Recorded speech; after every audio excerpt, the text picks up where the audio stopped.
Hi guys, welcome back to Bar Talk with Ola. This is Mojola Oluwa and the Ola is from Mojola Oluwa. Today we want to talk about a very important aspect of law and a very interesting maxim of law. So it's applicable to land and landed property, and you would usually find it's used in land law and land matters. Guess what we're talking about today? Quic Quid Plantatur, solo Cedit. Quic Quid Plantatur, solo Cedit. That's what I want to talk about today.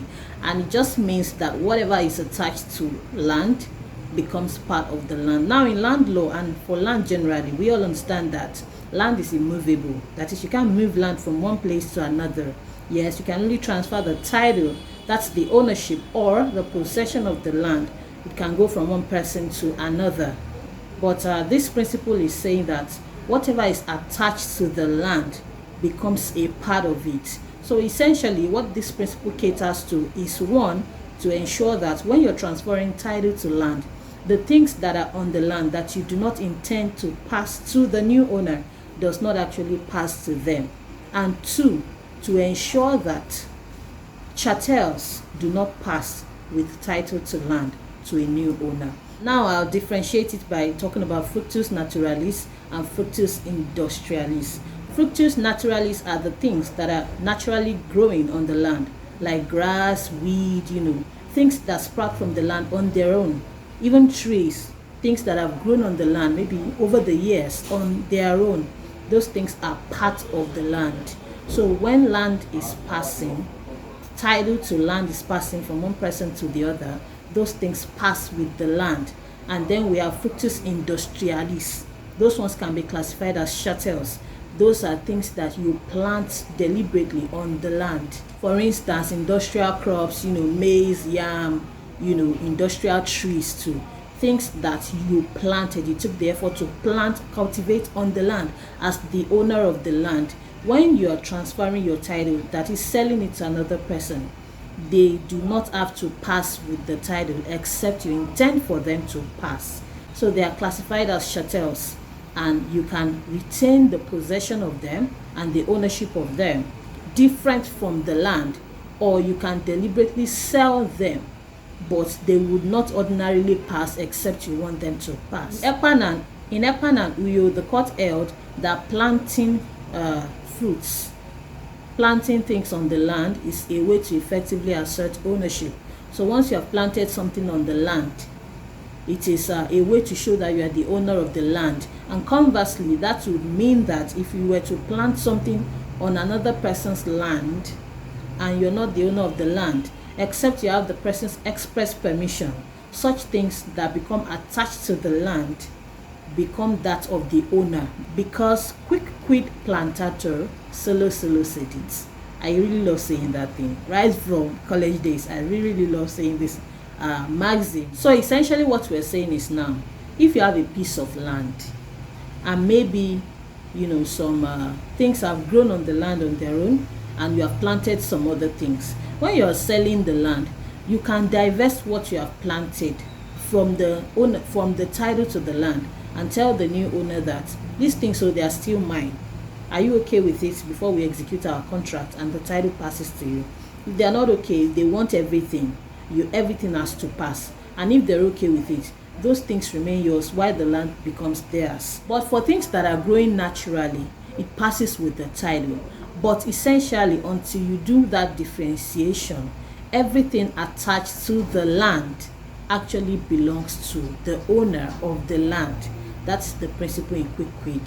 In Francis and Ibitoye, the defendant Ibitoye had talked about a piece of land. He wanted to sell it to Francis, and they had talked about £26 as the selling price. Now they had not concluded the transaction, but Francis had paid £26, in furtherance of the sale, but the sale was not concluded yet.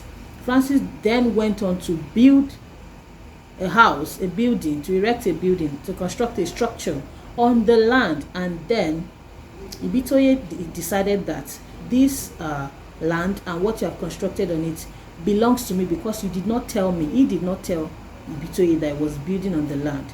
So Ibitoye now asserted his title to the land and what was now attached to it, the building. and then Francis went to court. So the court held that he can recover the 26 pounds that he paid for the land, but because he did not inform the owner and title had not yet passed completely to him, and the owner did not intend for him to build on the land yet, he did not even inform the owner, the court held that that structure now belonged to the owner of the land, that is to Ibitoye. So that is the law. You'd recall that in the last video we talked about the doctrine of latches and acquiescence, and you can link Quic Quid to it in the sense that Ibitoye was ignorant of the fact that Francis had the mistaken belief that he was the owner of the land and was constructing on it, and so the doctrine of acquiescence could not avail Francis. The court held that the owner of the land, which is Ibitoye, is the owner of the structure that he had constructed, that Francis had constructed on it. However, his 26 pounds were held to be refundable to him. So that is basically what Quic Quid does. So in UAC and APN as well, two Syrians went to build on a land in dispute, and the court held that what they had built on the land now belonged to the landowner. Also in Solomon and Mogaji, the court held that if someone knows that another person is the owner of a landed property and he now goes to build on it without that person's knowledge or express permission, what he has built becomes that of the owner of the land alongside the land. So you look at Ramsden and Dyson. In Ramsden and Dyson, the court was saying that if someone is building on my land and I find out about it and I refrain from telling them or stopping them or correcting them of their mistaken belief that the land belongs to them, and I wait for them to finish and then I go to court to claim the building, the court will not grant me the building because it's not equitable to do so.